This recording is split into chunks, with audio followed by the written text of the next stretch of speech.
Welcome to the deep dive. Today we're diving into something I think we all could use a little more of self-compassion. Yeah, it's one of those things you hear about it all the time, but actually putting it into practice, Mm, that can be a little bit tricky. it really can be. And that's why I was so drawn to this book, 50 Journal Prompts for Those Cultivating Self-Compassion by LeStallion. I love that it's not just another self-help book telling you to think positive. It's like a guidebook for actually cultivating self-compassion. I love that you pick up on that word cultivating because it really is a process, Yeah. right? It's not something that just happens overnight. It's something you have to work at. Yeah, you have to tend to it like a garden almost. And I think that's what's so cool about these journal prompts. They're not just random questions. They're very intentionally designed to guide you on this journey. Exactly. And one of the things that LeStallion emphasizes early on is the importance of really understanding what self-compassion is, and just as importantly, what it isn't. Okay, yeah, because I think there are a lot of misconceptions about self-compassion. Like some people might think it's just letting yourself off the hook for bad behavior or something. Right. It's not about making excuses for yourself or wallowing in self-pity. It's about treating yourself with the same kindness and understanding that you would offer to a close friend who's going through a tough time. When I was reading through the Self-Compassion Foundation section, I caught myself doing this too. There's this one prompt that asks, how do you usually respond to your mistakes? And at first I was like, I'm pretty forgiving of myself. But then I remembered how I totally beat myself up last week over that mistake I made at work. It's funny how those prompts can really reveal those moments where we're way harder on ourselves than we would ever be on anyone else. It's like they shine a light on those negative thought patterns we don't even realize we have. And that's a huge part of self-compassion, right? Just becoming aware of those patterns and how they impact us. Yeah, and then we can start to shift them. There's another prompt that I thought was really interesting. It asks, what's one thing you would tell a friend who's upset with themselves that you can tell yourself? I love that one because it highlights the difference between how we treat ourselves and how we treat others. That we would never dream of being so harsh to a friend who's feeling down on themselves, but we do it to ourselves all the time without even thinking about it. It's so true. And I think that's a huge first step in cultivating self-compassion. Just recognizing that discrepancy and starting to challenge those negative self-talk patterns. Absolutely. It's about learning to be our own best friend instead of our own worst critic. So it sounds like self-compassion. It's not just something we think about every once in a while, right? Like it actually takes effort and practice to make it a part of our lives. It really does. It's like any other skill we want to develop. We have to put in the time and effort. And that's where this next section comes in, building self-compassion habits. I was really intrigued by some of these prompts. Me too. LeStallion really gets creative with these.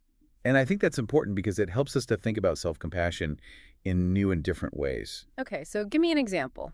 What's one of the prompts that really stood out to you? Well, there's one that asks, what song lifts you up? And why can it be a part of your self-compassion practice? Music. I'll be honest. When I first read that one, I was kind of confused. Like, what does music have to do with self-compassion? Right. It seems like a strange connection at first. But when you think about it, music has this amazing power to evoke emotions, right? So if you're feeling down on yourself and you put on a song that always makes you feel happy and empowered, that's an instant mood booster. And it's a way of showing yourself compassion through music. It's like having a soundtrack for self-care. That makes so much sense. And it's so much more fun than just trying to force myself to think positive thoughts. Exactly. It's about tapping into those emotional resources that already exist within us. I love that. Okay, so what's another habit building prompt that stood out to you? Okay, this one is so simple but so powerful.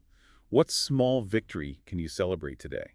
I love that one because it's so easy to get caught up in the big picture and forget to acknowledge all the little wins along the way. Exactly. And our brains thrive on those little wins. Every time we celebrate a small victory, no matter how small it might seem, it releases dopamine, which makes us feel good and motivates us to keep going. So it's like we're training our brains to focus on the positive, which is huge when it comes to self-compassion. Exactly. It's about shifting our mindset from one of self-criticism to one of self-encouragement. And those small victories can really add up over time. Okay, so we're building these habits, we're celebrating the small victories, like we're creating this whole self-compassion toolkit.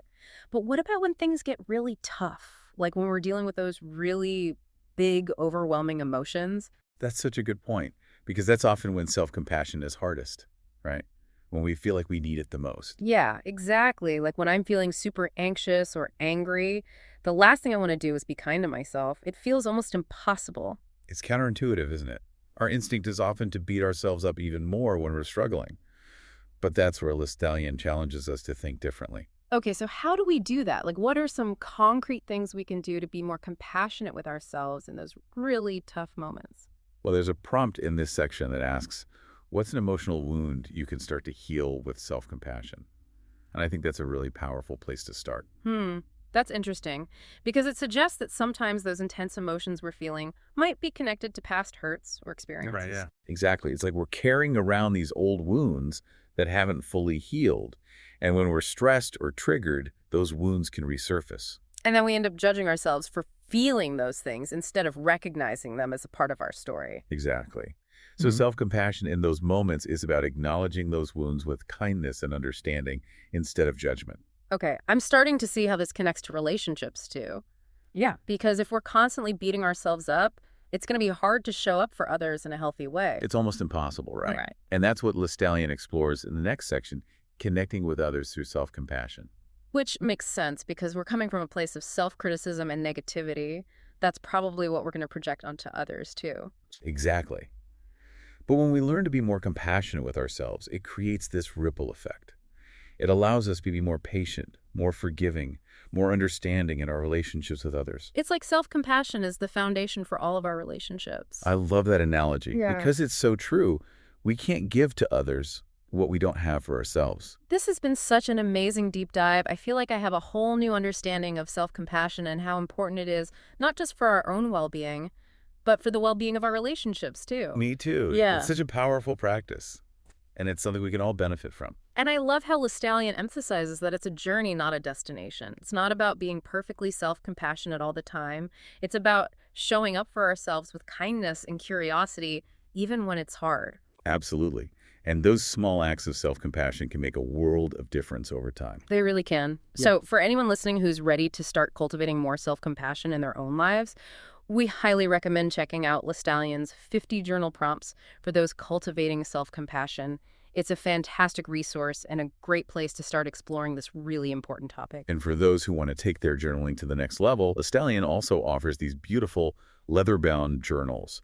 You can find them on their website at... Perfect. We'll be sure to link to that in the show notes. And as always, thank you so much for joining us for another deep dive. We'll see you next time.